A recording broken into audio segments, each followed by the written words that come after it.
দর্শক, আজকে আমরা আলোচনা করব সসীম ধারা নিয়ে। এটা হচ্ছে দশম শ্রেণীর ত্রয়োদশ অধ্যায়ের, তাহলে বলতে পারি 13.1 অধ্যায়। যদি আমরা সসীম ধারাটা বুঝতে যাই তাহলে প্রথমেই বুঝতে হবে অনুক্রম কী। অনুক্রম কী, তারপরে হচ্ছে ধারা। তাহলে অনুক্রম আমাকে আগে বুঝতে হবে। আমি যদি প্রথমে চিন্তা করি স্বাভাবিক সংখ্যা কোনগুলো, স্বাভাবিক সংখ্যা 1, 2, 3, 4, 5, 6, এগুলো হচ্ছে কি স্বাভাবিক সংখ্যা। তাহলে এই যে স্বাভাবিক সংখ্যাগুলো, এগুলো থেকে আমি কিছু কিছু জিনিস বেছে নিয়ে, যেমন আমি যদি জোড় সংখ্যাগুলো নিই তাহলে হয় কি 2, 4, 6, এই যে একটা ক্রম তৈরি করলাম, এটাকে বলা হয় কি অনুক্রম। তেমনি এখান থেকে আরেকটা ক্রম তৈরি করতে পারি 1, 3, 5, 1, 3, 5, 1, 3, 5, এই যে আরেকটা ক্রম তৈরি করলাম, এটাকে কি বলা হয় বিজোড় সংখ্যার ক্রম। এই যে বিজোড় সংখ্যার ক্রম এবং জোড় সংখ্যার ক্রম আমরা নির্ণয় করলাম, এগুলোকেই যদি আমি মাঝে প্লাস চিহ্ন দ্বারা যুক্ত করে দিই, এটাকেই বলা হবে একটা ধারা। এটাকে কি বলা হবে তখন? একটা ধারা। তাহলে 1 + 3 + 5 এটা চলতেছে, কি হবে? একটা অবশ্যই এটা একটা ধারা হয়ে যাবে। এখন দর্শক, আমরা চলে যাব ধারা সংক্রান্ত বিভিন্ন সূত্র নিয়ে আলোচনা, এবং ম্যাথগুলো থাকবে, সেগুলোকে আমরা সমাধান করার চেষ্টা করব। আচ্ছা দর্শক, দেখতে পাচ্ছি আমি ব্ল্যাকবোর্ডে একটা সূত্র লিখে রেখেছি, n-তম পদের মান। আসলে এই অধ্যায়ে মাত্র 3টা সূত্র আছে, 3টার মধ্যে আবার 2টা হচ্ছে মেইনলি আসে, এটা আর একটা। আচ্ছা, এটা নিয়ে আমরা প্রথমে আলোচনা করি। দেখেন, এখানে আমি লিখছি n-তম পদের মান। কী লিখছি? n-তম পদের মান মানে সাপোজ আপনি ধরুন 1 + 4 + 7 প্লাস হচ্ছে 10 ... এখন আপনি এখান থেকে কি বুঝতে পারছেন? এখান থেকে বুঝতে পারছেন যে আমি কততম পদের মানটা বের করব। সাপোজ আমি প্রথম এই পদ, দ্বিতীয় হচ্ছে এই পদ, তৃতীয় হচ্ছে এই পদ, চতুর্থ হচ্ছে এই পদটা। তাহলে এখান থেকে আমি যদি বলি চতুর্থ পদের মান কত, আপনি ইজিলি বলে দিতে পারবেন। কিভাবে? 1-এর পরে 4 মানে হচ্ছে 3 ডিফারেন্স, 3-এর পরে 4-এর পরে 7 মানে হচ্ছে 3 ডিফারেন্স, 7-এর পরে 10 আরও 3 ডিফারেন্স, মানে 3 যোগ করে গেলেই আপনি 4তম পদে গিয়ে বুঝে যাবেন যে এটা হচ্ছে দশম পদ। কিন্তু বিষয়টা এখানে নয়। কথা হচ্ছে আপনার যখন বলবে 100তম পদের মান, তখন আপনি কিভাবে বের করবেন? তখন তো আর আমি এভাবে গুনতে গুনতে বা যোগ করতে করতে যাইতে পারবো না। তখন হচ্ছে আমাকে অবশ্যই একটা সূত্র ফলো করতে হবে, যে সূত্রের মাধ্যমে আমরা এইটার মাধ্যমে বের করতে পারি। আসুন তাহলে এখানে আমরা একটু বুঝে নিই। এ কি? এ হচ্ছে এখানে প্রথম পদ কত? প্রথম পদ হচ্ছে অন। তাহলে এ হচ্ছে কি প্রথম পদ, মাথায় রাখতে হবে। এ হচ্ছে কি প্রথম পদ। এখন এন হচ্ছে কি কততম পদের মান বের করব আমরা। সাপোজ আমরা বের করি চতুর্থ পদের মান। চতুর্থ পদের মান কত? 10। আমরা এখন একটু প্রমাণ করার জন্য আসলেই দেখব যে 10 হয় কি না। এই সূত্রটাকে আমরা দেখব যে আসলেই 10 হয় কি না। তাহলে চতুর্থ পদের মান 10 আমরা জানি, কিন্তু ধরে নিব এটা আমরা জানি না। 10 আমরা বের করব। কীভাবে বের করব? তাহলে চতুর্থ পদের মান, এনের মান হবে তাহলে কত? 4। কত নাম্বার পদ? 4 নাম্বার পদ। এই জন্য এনের মান হচ্ছে 4। এরপরে আসি ডি এর মান।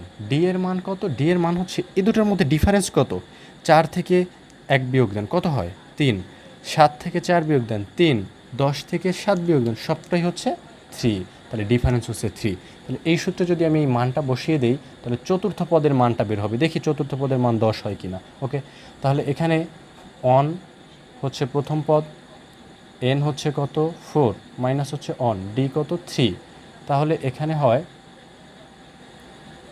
অন প্লাস 3 গুণ 3, তাহলে 3 3 9 আর 1 10। তাহলে আমি পেয়ে গেলাম চতুর্থ পদের মান হচ্ছে 10। তাহলে আমি বুঝতে পারি পঞ্চম পদের মান আমার এটা জানার দরকার নেই, আমি একবারে পেয়ে যাব। শুধু এনের মান 5। যখন হচ্ছে 60তম পদের মান, তখন এনের মান 60।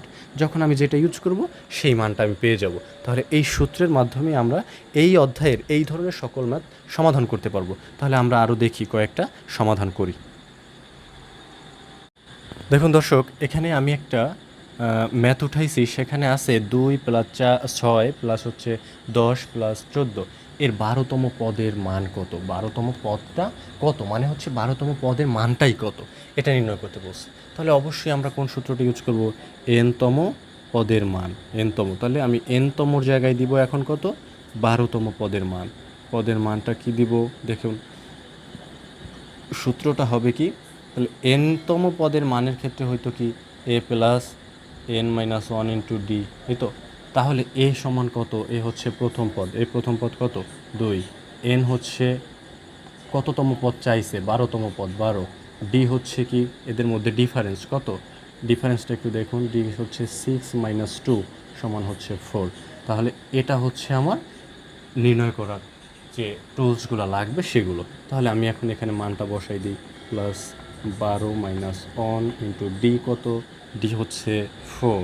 তাহলে কত হয় দেখুন, 2 প্লাস 11 গুণ 4 কত হয়? 4 গুণ 44 যোগ 46, দেখুন মান হয় কত? 46। এখন এই 46টাই হচ্ছে কত? 12তম পদ। 46 হচ্ছে কত? 12তম পদ। তাহলে দেখুন এখানে এনতম পদটা মানে কততম পদ এর মানটা দেওয়া আছে। এবার পদের মান আমরা জানতাম কি সূত্র? এনতম পদের মান, এনতম পদের মানের সূত্র হচ্ছে a plus n minus 1 into d. তাহলে দেখুন এনতম পদের মান, সে মানটা দেওয়া আছে, কিন্তু কততম পদ সেটা নির্ণয় করতে বলছে। তাহলে এবার আমরা বের করব এন এর মান। তাহলে এ কত? প্রথম পদ 5। এন কত? এন হচ্ছে আমরা হোয়াট বের করব। ডি কত? ডি হচ্ছে এদের মধ্যে ডিফারেন্স 8 মাইনাস 5 কত? তাহলে ডিফারেন্স অবশ্যই 3। তাহলে এখন এই সূত্রে যদি আমরা মান বসিয়ে দিতে, মানটা কত আছে? এই মানটা দেওয়া আছে, এই পদের মান দেখুন। তাহলে হচ্ছে 383 সমান, একটু ক্লিয়ার হই, 383 সমান এ কত? 3, এ কত? 5 প্লাস এন হচ্ছে কত? এন হচ্ছে আমরা বের করব -1 ইন্টু ডি কত? ডি হচ্ছে 3, এই তো। তাহলে এই যে ইকুয়েশনটা পেলাম, এখান থেকে আমরা মানটা বের করে ফেলবো। কীভাবে বের করি একটু দেখি। 383 সমান 5 প্লাস এটা কি হয়? 3n minus 3, 3n minus 3। এটাকে যদি আমি এই 3 আর এই 5-এর কথা একটু চিন্তা করি, তাহলে হয় কত? 383 সমান হচ্ছে 3n প্লাস 2, ওকে। তারপরে আমি কি করব? 383 থেকে 3n যদি বিয়োগ দিই, তাহলে সরি এর পাশে আমি 2 দিয়ে দিতে পারি, হ্যাঁ। তাহলে এখানে হয় 3n সমান 381।